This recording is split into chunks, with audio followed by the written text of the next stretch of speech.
ini dihukumkan oleh Rasulullah. Wajib dahulu daripada fardu dahulu daripada fardu. Kelas pengertian menuntut ilmu. Kalau bersahabat baiat ini tergantung kepada diri kita masing-masing. Apakah mau berbaiat atau tidak? Itu tidak ada paksaan di dalam pengajian. Contoh, seperti kita secara umum ataupun dikatakan secara syariat. Kalau cara dunianya, baiat ini serupa dengan pernikahan.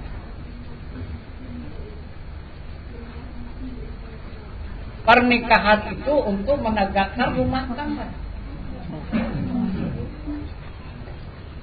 Di rumah tangga ini tidak dipaksakan untuk melakukan pernikahan. Silakan saja tidak nikah selama-lamanya, tidak apa-apa. Cuman tidak bisa menegakkan rumah tangga kalau tidak nikah.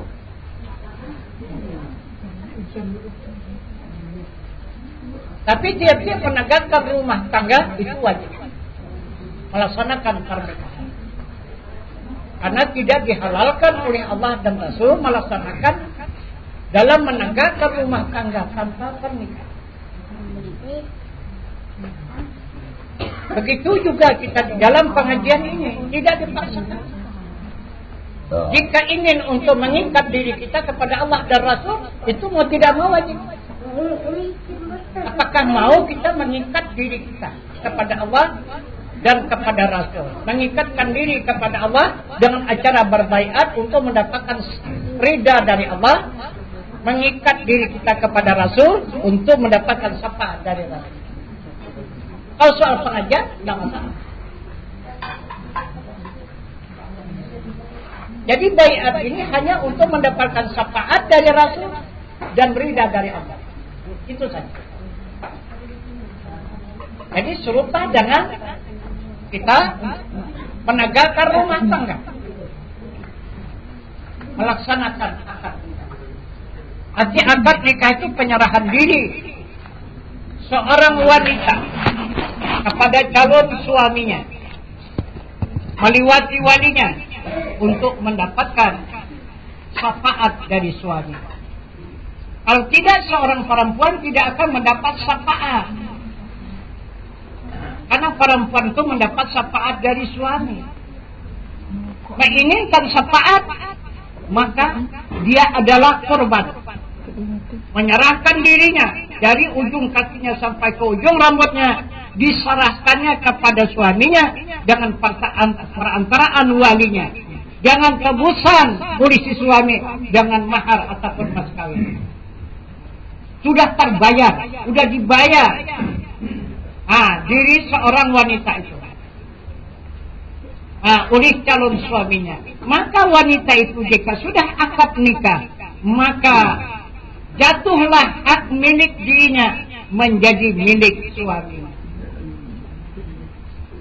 Hak si ibu pun sudah lepas, hak si ayah pun sudah lepas atas anaknya.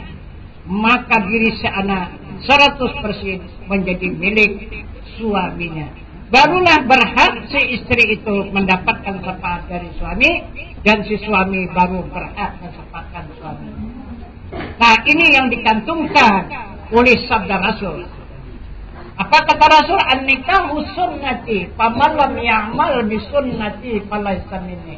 Penyerahan diri itu, kata Rasul, pekerjaanku, siapa-siapa yang tidak melakukan bukan dari golonganku. Nah, seorang wanita untuk mendapatkan syafaat dari suami menyerahkan dirinya. Kita umat untuk mendapatkan syafaat Rasulnya untuk menyerahkan dirinya. Seorang hamba mendapatkan ridha dari Allah untuk menyerahkan dirinya. sesuai dengan perintah Tuhannya. Wa tawakkal 'alal hayyil ladzi la yamut. Serahkan dirimu kepada Tuhanmu yang hidup, yang tiada. Nah, itulah dia mengenai soal pengajian dengan baiat. Silakan saja mengikuti pengajian walaupun sampai di mana tidak ada masalah. Walaupun tidak berbaiat. Ataupun diawali dengan acara berbaiat baru mengikuti pengajian, ya silakan. Nah, itu maksudnya. Bukan ada terbatas, kalau tidak berbaiat tak boleh mengaji. Enggak. Silakan. Nah, itu. Ini tetap terbuka. Ilmu ini syariat, syarikat, hakikat dan ma'rifat. Cuman hanya etikat saja yang tidak terbuka. Nah, karena etikat itu terakhir. Sedangkan kita yang berbaiat pun belum sampai kita kepada etikat. Itu ada yang sudah puluhan tahun, ada yang sudah 20 tahun mengikuti baiat. Etikat adalah tergantung kepada keridaan Allah. Jika Allah memberikan keridaan pada hambanya, maka dia akan terbuka jalan. Nah, itu untuk melakukan etikat. Nah, jadi inilah keterangan singkat mengenai pengajian dengan baiat.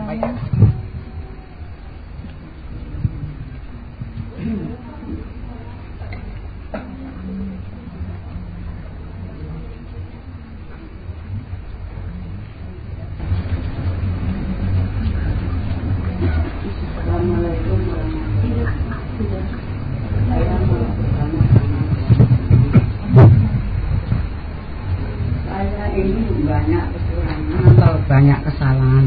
Kata Tuan Guru, kalau sholat itu menghadap kiblat.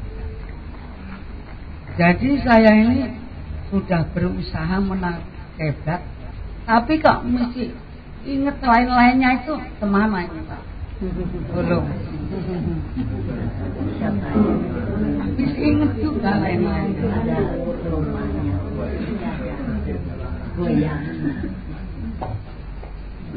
Jadi perasaan saya itu, saya akui lah, asal nggak bisa tidur, bertanya jawab saya sama Tuan Guru itu, bukan lain-lain. Ya cepatlah saya sama Tuan Guru. Ya. Tidurnya saya ini sekarang ini selama menuntut ilmu Allah ini memang timbang tidak, tapi nggak lain-lain, tanya jawab.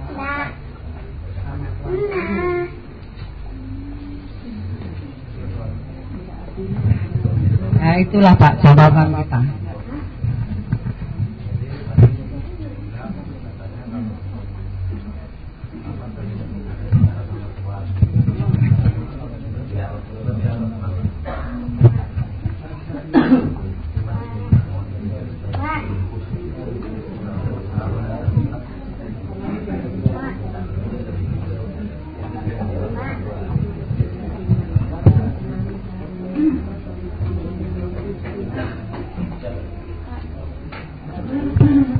Itu mengenai diri kita selalu dia berbicara ataupun menghadap guru ataupun mengadakan pelajaran. Jadi itu menunjukkan diri kita itu sudah bangun. Jadi jiwa kita itu menuntut haknya untuk mendapatkan ketenangan. Itu jiwa kita, bukan badan kita dan bukan rohani kita, itu jiwa kita. Dia untuk menuntut kebenaran. Siapa yang dihadapnya itu guru itu rabitah namanya. Nah, itulah rabitah. Nah, itu. Jadi di alam rohani itu adalah rabitah namanya. Di alam jasmani ini yang dikatakan guru. Alam rohani dia dikatakan fadilah. Itulah dia ilmu. Nah, kalau sudah sampai kepada fadilah, dia itu diam. Dia tidak bertanya-tanya lagi. Nah, dia tidak menghadap guru lagi. Nah, itu kalau sudah dia masuk ke alam fadilah. Itu perjalanan diri kita, karena kita kan berjalan ini untuk menuju kembali kepada Allah. Tapi jangan menjalani ilmu. Jadi jasmani ke rohani, rohani ke nurani. Dari nurani kita baru menghadap kepada Rabbani. Tadi Tuan, Ya. kata ibu tadi, Ya. dia sholat selama ini sering tidak khusyuk. Dia ingat kepada yang lain-lain, macam mana supaya dia khusyuk itu katanya. Itu kalau sudah kita mendapatkan salat yang khusyuk, benar-benar kita sudah masuk ke alam yang dikatakan oleh Rasul munafah billah minillah, daripada Allah kepada Allah dari Allah. Diri kita itu sudah semua kembali kepada Allah. Nah, jadi penyerahan diri kita waktu baiat ini belum selesai. Baiat ini bukan di situ baiat, di situ selesai, dan 13 tahun itu baru selesai. Perjalanan baiat itu. Karena diri kita itu justru cabut. Gitu. Terus sudah kita serahkan kepada Allah, ada lagi diri kita keluar. Nah, apabila ada diri kita, maka salah sudah utuh. Tapi kalau tidak ada diri kita lagi, kita kembali semua kepada Allah, kita mata-mata karena Allah. Nggak ada pandangan yang itu yang ini sudah tidak ada lagi. Maka hanya tinggal semata-mata Allah. Sesuai dengan keterangan dalam Al-Quran. Jadi ayat nama walu pasang wajah. Barang kemana ada kamu bisa wajah Allah. Tidak ada yang harus mengatakan wajah. Kemudian kan yang sudah sampai lama wujud ilallah, tidak ada yang ada. Yang ada itu semata-mata zat Allah. Yang mana yang tidak musuh lagi? Karena semata-mata zat Allah. Kenapa maka kita belum sampai perjalanan kita? Kita masih bilang asuhan Rasul. Kita masih mengharapkan syafaat Rasul. Kalau kita sudah khusyuk di dalam melakukan salat, kita tidak perlu lagi syafaat Rasul. Sekarang kita sangat mengharapkan syafaat Rasul. Karena syafaat Rasul itu adalah menjadi jaminan supaya diterima oleh Allah Subhanahu wa Ta'ala salat kita, walaupun kita tidak merasakan khusyuk, tetapi Allah tidak menerima kekhusyukan kita. Karena kekurangan daripada kekhusyukan itu adalah dimaafkan oleh Allah. Karena kita dalam asuhan Rasulullah, dalam pertanggungjawaban Rasulullah. Itu maka yang kita utamakan bagaimana untuk mendapatkan syafaat Rasul. Itu yang diutamakan. Apabila kita mendapatkan syafaat Rasul, maka yang pertama dosa kita dimaafkan Allah. Itu yang pertama. Yang kedua, amal ibadah itu diterima Allah. Itu maksudnya walaupun lakunya saja kita kerjakan, diterima Allah. Karena kita sudah mendapat jaminan syafaat Rasulullah sampai kita ini anak yang kecil di dalam pangkuan ibu. Apa saja yang dimaksud oleh si anak itu dikabulkan oleh si ibu. Karena di dalam pangkuan ibu, begitulah kita sekarang umat di dalam pangkuan buaya Rasulullah. Karena kita dalam menuntut ilmu. Dalam menuntut ilmu ini di dalam buaya Rasulullah. Maka Allah akan memaafkan kepada hambanya yang kekurangan hambanya itu. Baik kurang ilmunya, kurang pengenalannya, kurang khusyuknya, kurang yakinnya, itu dimaafkan Allah. Nah itu. Karena ada yang menjamin, itu Rasulnya. Itu. Jadi misalnya seorang anak yang belum kuat berjalan menuju perjalanan yang jauh, lumpuh, dia tidak bisa berjalan lagi, digendong oleh ibunya. Macam mana pun dia mesti sampai ke tujuan, karena tanggung jawab si ibu. Nah, begitulah contohnya. Jangan kita mengharapkan cepat khusyuk melakukan salat, berarti kita tidak perlu dengan Rasul lagi. Itu maka Rasul selalu mendatangi. Itu teguran. Itu jangan memutuskan Rasul, karena cintailah Rasul itu. Karena Rasul itu sudah mengatakan kepada kita umat, man ahabbani kana fi ma'idil jannah. siapa-siapa yang mencintai aku beserta aku kelak di dalam surga. Itu jaminan Rasul. Jadi apakah kita anggap bohong Rasulnya pun macam mana? Tak yakin kita kepada perkataan Rasul. Jadi yakinlah kita kepada Rasul, cintailah Rasul. Tandanya kita dicintai oleh Rasul. Rasul selalu datang, merupakan rabita. Itu contohnya.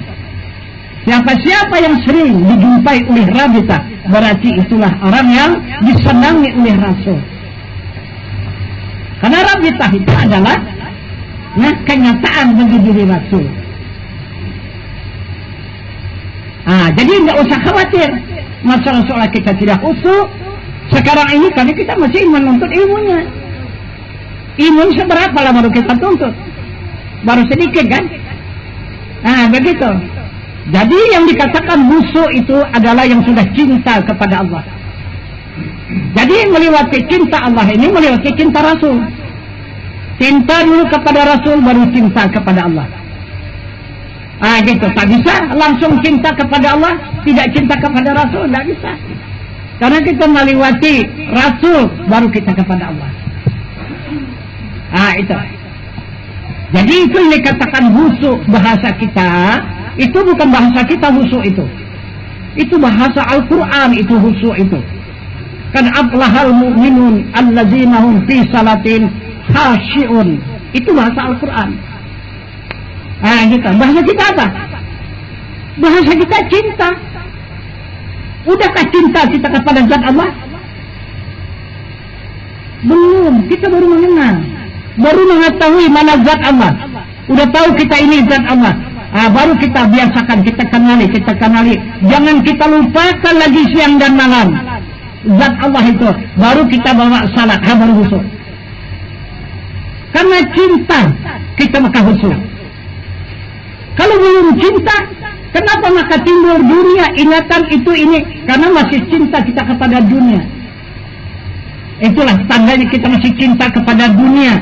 Karena begitu lama sudah kita di dunia, begitu sudah lama kita berkenalan dengan dunia, akhirnya dunia itu cinta kepada kita dan kita mencintai dunia. Maka apabila kita menghadap kemana saja, tetap hadap kita mengingat dunia. Itu yang dimaksud dengan khusyuk di dalam salat. Jadi khusyuk bahasa kita cinta. Jadi kita tingkatkanlah pengenalan kepada Allah ini supaya kita jatuh cinta kepada Allah. Gitu. Sesudah cinta kepada Allah, maka ingatan kita tidak lalai lagi, ingatan kita tidak lupa lagi. Jadi dari mana membiasakan? Jangan salat saja kita biasakan menghadap Allah. Apa saja yang kita lakukan sehari-harinya itu, siang dan malam itu, di situ kita membiasakan mengingat Allah itu. Bergerak, ingat Allah. Berkehendak, ingat Allah. Mengetahui, ingat Allah. Merasa hidup, ingat Allah. Merasa mendengar, ingat Allah. Merasa melihat, ingat Allah. Merasa berkata-kata, ingat kepada Allah. Itu. Karena tanpa Allah kita tak bisa berbuat sesuatu. Itu. Karena kita bergerak, jangan kodrat Allah, kita berkehendak. Jangan iradat Allah, kita mengetahui. Jangan ilmu Allah, kita hidup. Jangan hayat Allah, kita mendengar. Jangan sama Allah, kita melihat. Jangan sifat basar Allah, kita berkata-kata dengan kalam Allah. Dari situlah jalannya kita menghusukkan salat itu. Itu jalannya latihannya. Siang dan malam kita tidak melupakan Allah. Itu maksudnya. Jadi ada lagi pertanyaan yang lain?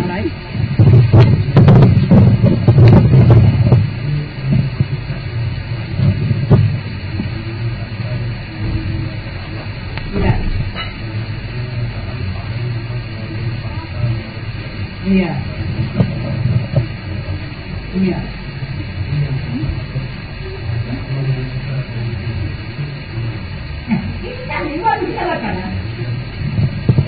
Sampaikan ini, wajah Allah itu kita bergerak dengan wajah Allah. Itulah kudratnya, itu wajahnya. Arti wajah itu sifatnya. Gitu, sifatnya atau kelakuannya ataupun nurnya. Itu wajah Allah yang laisa kamitslihi syai'un. Gitu. Satu detik kita tidak lepas daripada wajah Allah itu. Bergerak karena wajah Allah, berkehendak karena wajah Allah, mengetahui karena wajah Allah, mendengar karena wajah Allah, melihat karena wajah Allah, berkata-kata karena wajah Allah. Kalau tidak ada wajah Allah, inna lillahi wa inna ilaihi raji'un. Nah itu. Apa yang tinggal? Apa yang tinggal? Minha khalaqnakum wa fiha nu'idukum. Nah itu yang tinggal. Itu yang daripada tanah kembali ke tanah. Itu yang tinggal. Yang dikatakan Adam. Nah itu.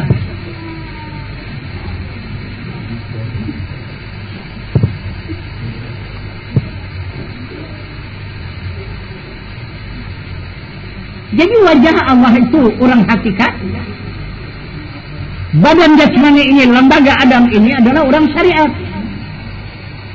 Tidak bisa berpisah antara syariat dengan hakikat. Berpisah hakikat dengan syariat mati. Kosong kata Nabi.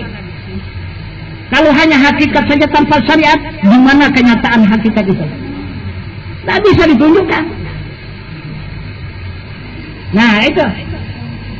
Jadi di mana kita memandang wajah Allah? Lihat orang bergerak apa enggak? Jika bergerak orang itu pasti itu wajah Allah. Kalau tidak ada wajah Allah lagi tak akan bergerak lagi orang itu enggak. Nah, tiap-tiap kita melihat orang berkehendak itu wajah Allah. Kita melihat orang mengetahui itu pasti wajah Allah. Kita lihat orang yang mendengar itu pasti wajah Allah. Kita melihat orang yang berkata-kata ataupun yang melihat itu pasti wajah Allah. Karena kalau tidak ada wajah Allah, diam itu semua. Nah, yang dikatakan asal yang dari Allah kembali kepada Allah, itulah wajahnya. Itulah sifatnya kembali kepada zatnya. Maka berbunyi inna lillahi wa inna ilaihi raji'un. Yang datang dari Allah kembali kepada Allah. Habis tinggal bekal. Nah itu. Jangan kita anggap Tuhan itu di langit. Itu berbahaya. Itu hayalan. Nah itu ajaran setan itu. Karena hayalan itu ajaran setan. Nah gitu. Jadi kita tidak memakai hayalan, kita memakai ilmu dan iman. Nah itulah untuk kepada Allah Subhanahu wa ta'ala.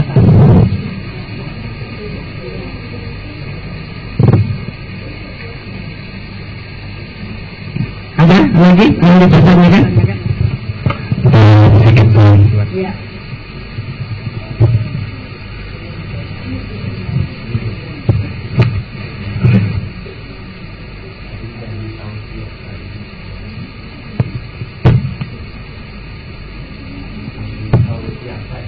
Ya. Kita membuka disampaikan masalah salah satu man imamuka. Siapakah imam? Turun ke bawah lagi sepertinya Tuhan nih. Mungkin karena saya kurang paham gitu. Man imamuka siapa teman? Gitu. Waktu Tuhan sampaikan imam itu adalah Al-Quran. Di satu sisi di surat Al-Baqarah sendiri di ayat 1 itu berbunyi alif lam mim. Demikian kita berlalu fi hudal lil muttaqin. Kemudian ada di surat-surat lain lagi berbunyi alif lam mim. Bahkan ada situ alif lam mim sad. Apabila saya temukan di situ bahasa-bahasa yang seperti itu selalu ditafsir-tafsirkan di dalam tafsir Al-Quran itu berbunyi hanya Allah yang tahu begitu. Nah, dari sisi ini tadi, karena dari bahasa yang pertama balikan kita benar bagi hudal lil muttaqin, sesungguhnya Al-Quran itu merupakan petunjuk bagi orang-orang yang bertakwa. Itulah kira-kira pengertiannya yang pernah saya tahu sedikit itu Tuhan. Yang pertama itu tadi seperti alif lam mim, alif lam ra dan yasin, alif lam mim sud.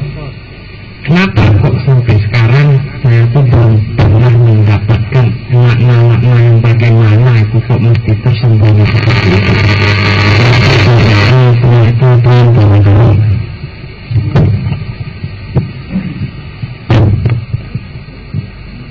Itu mengenai Al-Quran, maka dia ada huruf hitung-hitungan. Jadi itulah yang dicontoh di dalam negara kita ini, seperti DPR, MPR, itu semua kata-kata singkatan. Cuman berbeda dengan singkatan di dalam Al-Quran.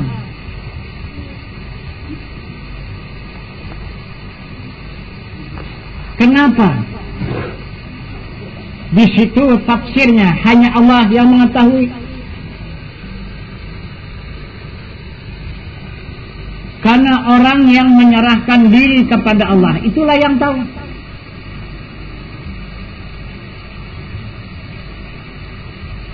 Kalau yang sebelum menyerahkan diri kepada Allah, dia tidak tahu.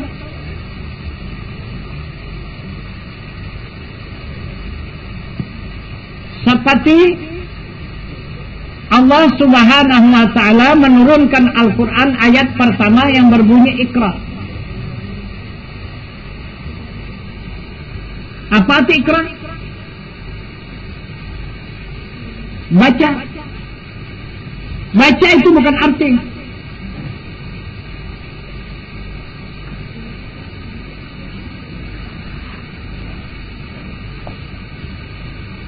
Jadi arti daripada Iqra, pelajari, ketahui, dan kenali. Itu arti daripada Iqra. Apa yang diketahui, yang dikenali, yang dipelajari? Bismi rabbikal ladzi khalaq. Dengan nama Allah, manusia jadi dari segumpal darah. Itu yang dipelajari, itulah yang diketahui, dan itulah yang dikenali. Itu yang dimaksud oleh Allah. Jika sudah tahu kepada diri kita, sesuai dengan petunjuk Rasulullah, man arafa nafsahu faqad arafa rabbahu, man arafa rabbahu fasadal jasad. Siapa-siapa yang mengenal dirinya, saya mengenal akan Tuhannya. Siapa-siapa yang mengenal Tuhannya, maka binasalah dirinya. Kenapa maka binasa dirinya? Yang ada hanya Tuhannya. Jika sudah kita kenal kepada Tuhan, yang ada hanya Tuhan, lain tidak ada. Yang ada itu zatnya, sifatnya, asmanya, af'alnya, itulah yang ada. Lain dari itu tidak ada.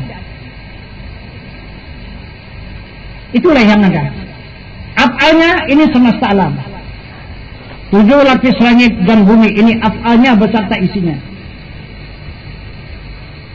Nah itu.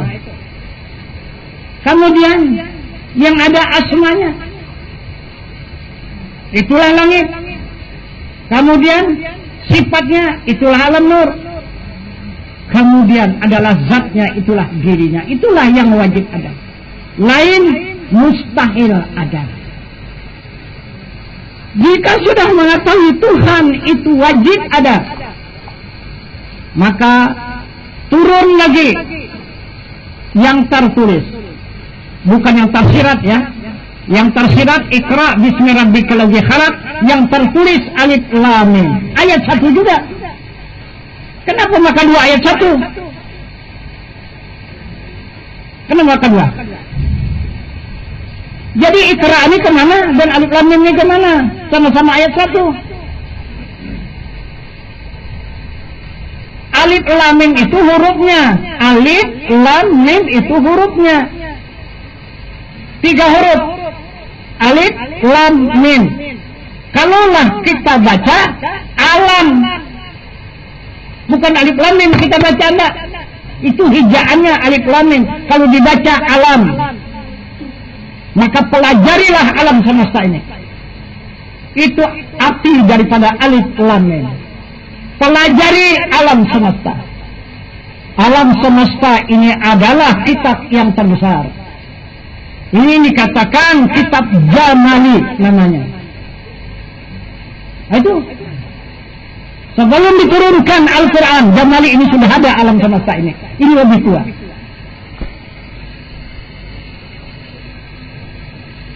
Alam, pelajari alam.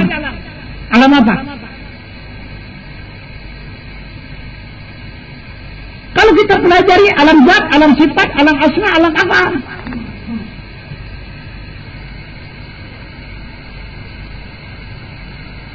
Jadi sama tujuan dengan Iqra.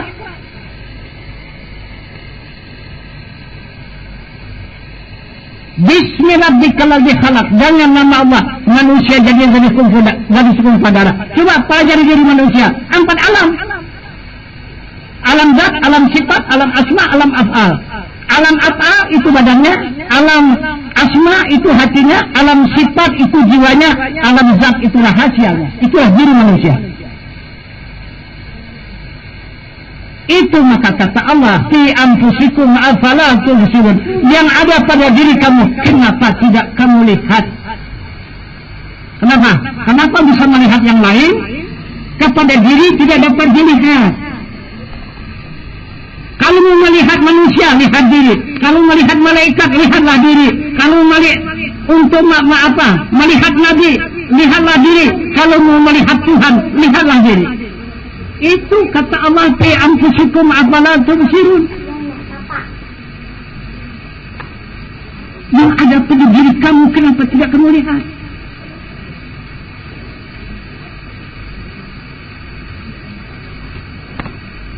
Nah, kemudian coba kita lihat lagi.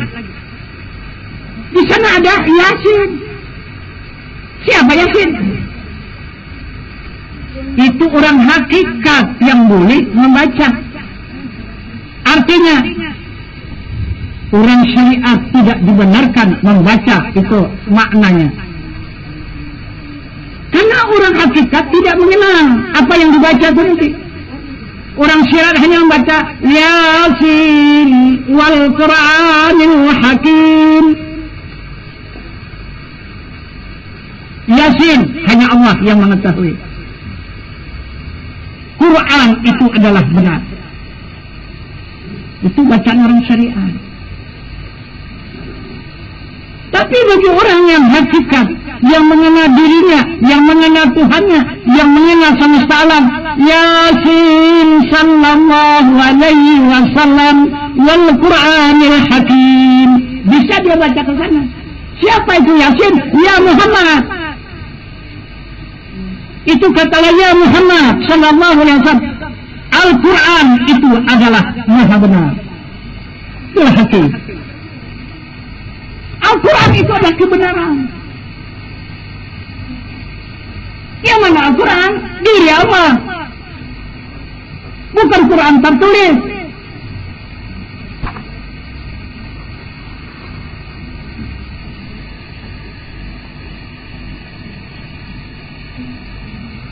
Kemudian dibaca orang lagi, Taha.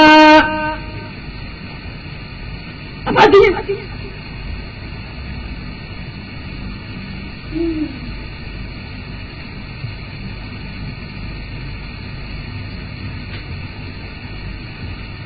Taha itu juga Muhammad.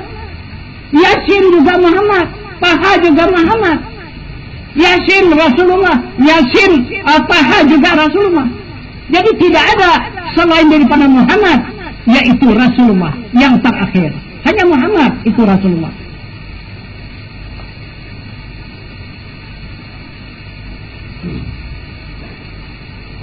Jadi itu yang tidak dibenarkan oleh Allah, menterjemahkan huruf-huruf potongan itu kepada orang syariat.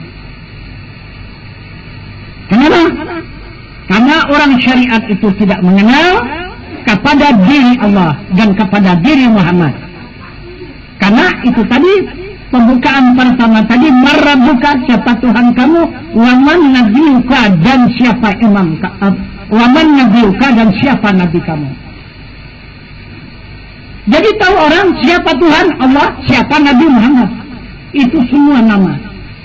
Jadi bertuhan kepada nama, berasul kepada nama. Jadi apa sih nama? Bisa diikut itu nama? Tidak bisa.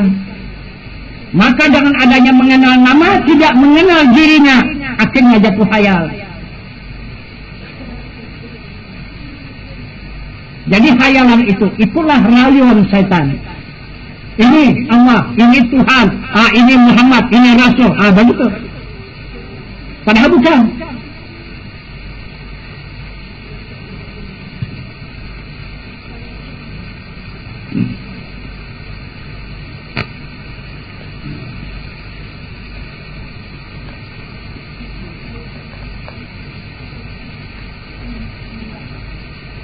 Jadi itulah sebahagian singkat keterangan yang tidak lagi diragukan, itu Al-Quran menjadi petunjuk bagi orang yang bertakwa.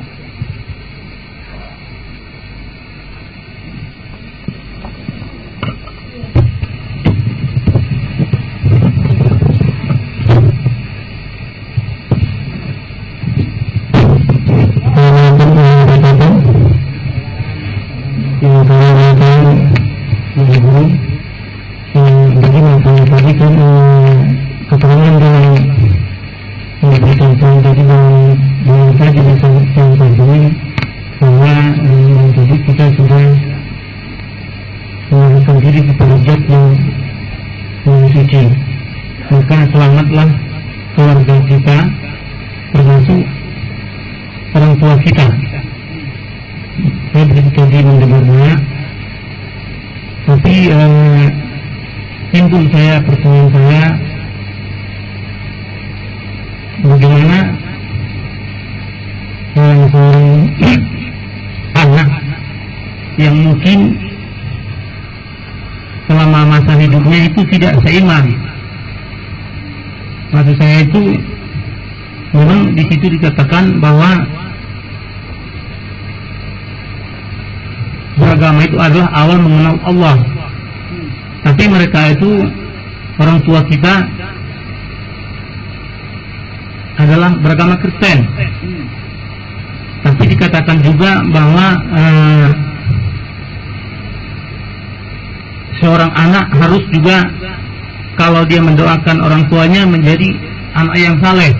Karena pada saat manusia itu, hamba itu, innalillahi wa inna ilaihi raji'un, itu maka putuslah segala amalnya, kecuali beberapa.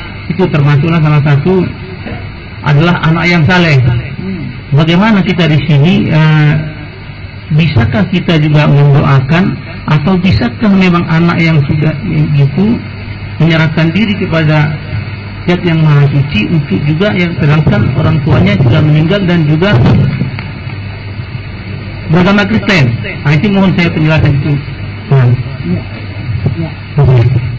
Nah, jadi yang dimaksud oleh Allah Subhanahu wa Ta'ala di dalam ayat suci Al-Quran yang berbunyi, ya ayyuhalladzina amanu qu anfusakum wa ahlikum nara. Wahai orang yang beriman,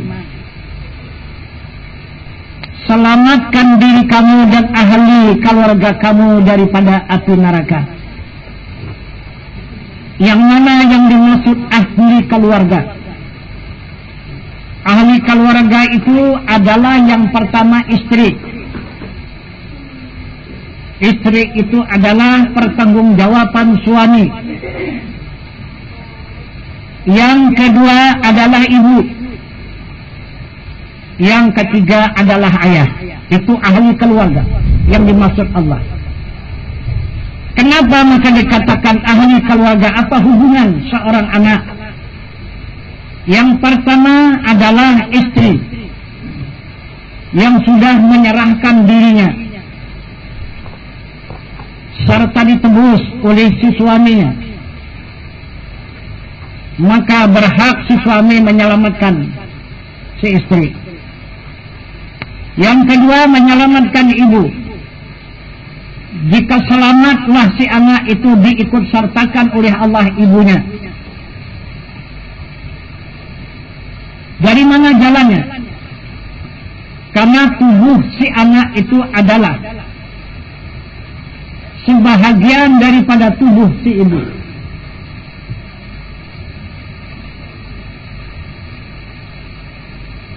Si anak itu adalah memiliki pusaka ibu. Yang mana pusaka ibu yang ada pada diri anak? Yang pertama rambut, kedua daging, ketiga lemak, keempat darah. Itulah milik ibu. Maka menjadi saleh anak itu, maka diikut sertakan oleh Allah. Sebahagian ibu itu diselamatkan oleh Allah, karena ada sebahagian dirinya yang diselamatkan Allah melewati anaknya. Yang kedua, si anak itu punya kulit, punya urat, punya tulang, punya sumsum. Itu adalah sebahagian tubuh si ayah. Tubuh si ayah itulah yang menjadi tubuh si anak. Maka selamat pula lah si ayah itu jika anak itu selamat. Kalau dia sama-sama beragama. Kalau dia di luar agama si orang tua itu misalnya di dunia ini dalam penjara, si anak tidak dapat membebaskan anak itu, tidak dapat anak itu membebaskan kedua orang tuanya di dalam penjara. Tetap anak ayah dan ibu di dalam penjara, tetapi tidak dihukum, tidak disiksa. Cuman tempatnya tetap di dalam penjara, tapi tidak dihukum, tidak disiksa. Karena bantuan dari si anak tadi. Itu dikatakan anak yang saleh jika orang tuanya di luar daripada agama Islam. Tetapi jika beragama Islam, maka dapat si anak itu membebaskan kedua orang tuanya dengan amal salehnya itu yang diterima oleh Allah Subhanahu wa taala. Sesuai dengan janji Allah, selamatkan diri kamu dan ahli keluarga kamu daripada api neraka. Itu maksudnya.